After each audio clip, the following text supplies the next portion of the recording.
A Tati também. Tatiana também já está me futucando aqui. Irmã Tatiana também nos bastidores conosco. Como é que você está, Tati? Bem, graças a Deus. Amém. A gente sempre está bem, né? Mesmo quando achamos que não estamos, né? Eu acho que falta um pouco disso para a gente. Entendimento de que a nossa vida não está no nosso controle. Né? Verdade. Enquanto de verdade, a gente entende isso, cara. Sabe, está no controle dele. O tempo todo. E Jesus, em Mateus 4, ao passar pelas águas, veio uma voz do céu declarando que aquele era o Filho amado. Este é meu Filho amado, né? Que eu tenho todo o meu prazer. O Espírito Santo paira sobre ele ali e ele sai dali e vai para o deserto. E é interessante porque a expressão que o Eterno usa é assim: este é meu Filho amado. Mas a primeira coisa que ele vai passar após ouvir essa expressão é passar por deserto. Depois, durante toda a vida do Senhor, ele vai passar por privações, né? Perseguições, calúnias, humilhações.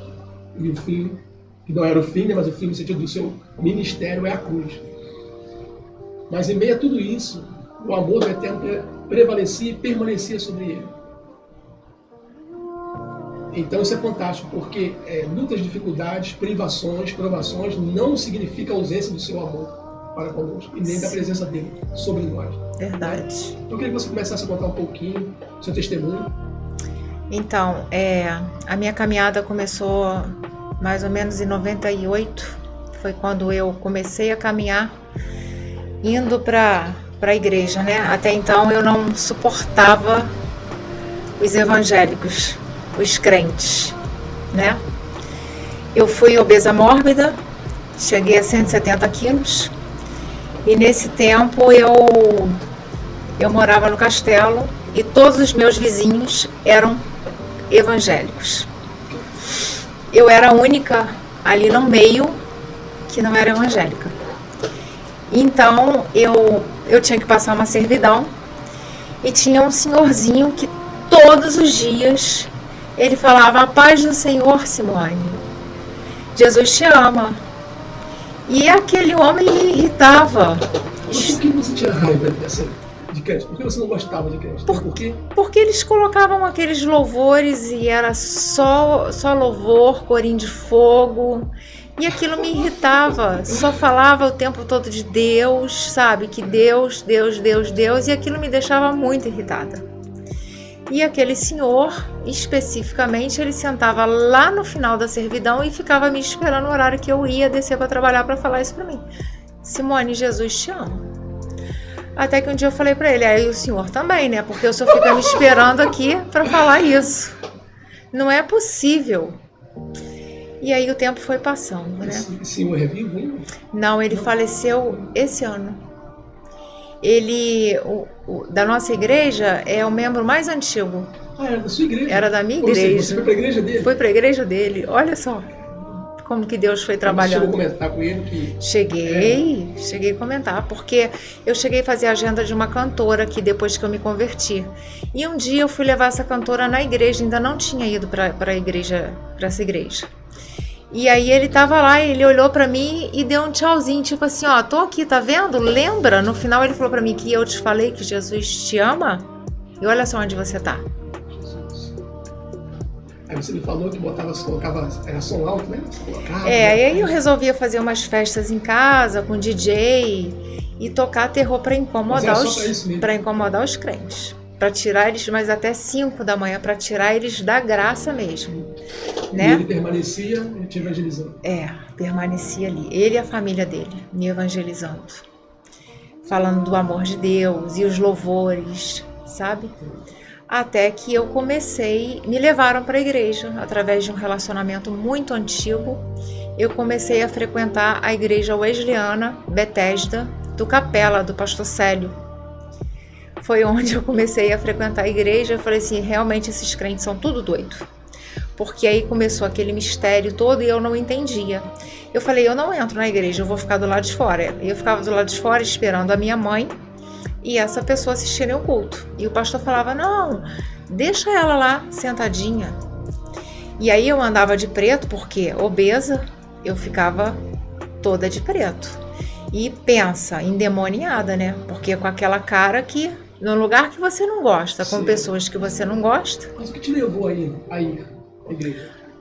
Eu tinha que acompanhar minha mãe e, não, vamos no Sua culto. mãe já era? Não, Não? não, mas ela gostava. Nesse tempo. Vamos no culto. Você tem que ir para você melhorar, para você se animar, não vai ficar em casa carregada mesmo. E aí, um certo dia, eu falei assim, não, eu vou ficar na porta da igreja para eu observar melhor o que está acontecendo lá dentro. E aí, esse pastor, ele olhou para mim e falou assim, você que está na porta, Deus me mostra você magrinha e ainda precisando ganhar uns quilinhos. Falei, nossa, ele tá muito doido. Surtou.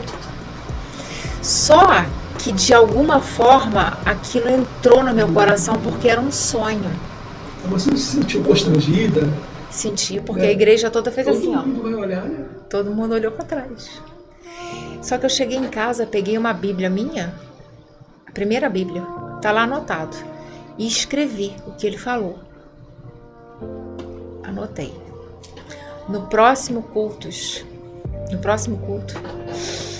passou mais ou menos uns 2 cultos, o pastor de novo para mim. Ô irmã, Deus me mostra. Eu falei, tá me chamando de irmã por quê? Eu não sou irmã da igreja não. Então, moça, eu era direta assim, pastor. Eu não fazia curva. Ele falou, Deus me mostra você toda de branco, descendo e subindo o Rio de Janeiro. Eu falei, pronto, falou, vou virar anjo. Mas eu debochava. E eu me formei a enfermeira e sou concursada no Rio de Janeiro. Subindo e descendo, se cumprindo. Fui lá e anotei. E aí, um belo dia no culto, na hora do apelo, não sei como, pastor Marcelo, eu já estava lá na frente, aceitando o nosso eterno, para a honra e a glória do Senhor. E aceitei. E aí começou o processo de libertação, né? Que eu não entendia nada. E indo aos cultos e cada vez achando difícil entender aquele processo todo, mas continuei indo, dias não queria, mas ia assim mesmo. E aí que começou a batalha, né? Porque aí eu fui me batizar. Porque eu queria muito me batizar para me acertar com aquela pessoa que eu tava em 98. Em 98 isso, porque eu queria me acertar. Não, eu coloquei na cabeça, não, já que eu tô aqui na igreja, eu quero então fazer tudo certo. E Deus não permitiu. Deus permitiu que eu me batizasse e tirou essa pessoa da minha vida. Foi só um instrumento, então. Foi só um instrumento.